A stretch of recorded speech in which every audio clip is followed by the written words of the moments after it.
দাবা বিভিন্ন আক্রমণাত্মক পদ্ধতি। প্রথমেই ফর্ক অ্যান্ড ডাবল অ্যাটাক। তোমরা ছবির মাধ্যমে দেখতে পাচ্ছ ফর্ক অ্যান্ড ডাবল অ্যাটাক।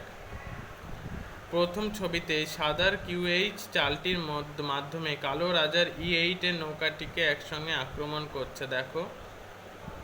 দ্বিতীয় ছবিটিতে দেখা যাচ্ছিল যে NE5 চালটির মাধ্যমে সাদার ঘোড়া কালো রাজা ও মন্ত্রীকে একসঙ্গে আক্রমণ করছে। তৃতীয় ছবিতে কালোর গজ E4 বোড়েটিকে খেয়ে নিয়ে সাদা রাজার নৌকাটিকে আক্রমণ করছে। আর চতুর্থ ছবিতে কালো রাজা KD5 মাধ্যমে সাদার দুটি নৌকা একসঙ্গে আক্রমণ করছে। এবার আরেকটি হলো পিন হলো যখন দুটি ঘুঁটি একই সঙ্গে ফাইল র্যাঙ্ক অথবা ডায়াগোনালে থাকে, সামনের ঘুঁটিটি মূল্য পরের ঘুঁটির থেকে কম হয়। এই অবস্থায় যদি আমাদের কোনো ঘুঁটি সামনে ও পরের ঘুঁটিকে এমনভাবে আক্রমণ করে যাতে সামনের ঘুঁটিটি সরে গিয়ে পরের ঘুঁটিটি মারা যায়, তখন আমরা তাকে পিন বলি।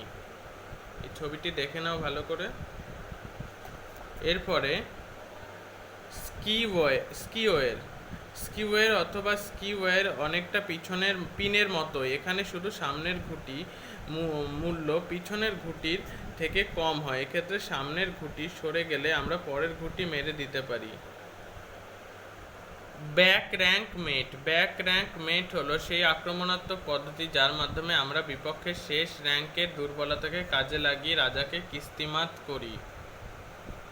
এখানে ছবিতে দেখে নাও তোমরা। আরেকটি আছে ডিসকভার্ড অ্যাটাক। যখন একটি ঘুঁটি সরে গিয়ে বিপক্ষের একটি ঘুঁটিকে আক্রমণের রাস্তা করে দেয় তখন তাকে ডিসকভার অ্যাটাক বলে। এইবার আমরা ছবিতে চলে যাব। এটি হচ্ছে সেই ছবিটা। এইবার ট্র্যাপিং পিসেস। কোনো সময় বিপক্ষের ঘুঁটি আমরা এমনভাবে আক্রমণ করতে পারি যার ফলে সেই ঘুঁটিটির কোনো পালাবার জায়গা থাকে না, তাকে আমরা ট্র্যাপিং পিসেস বলি।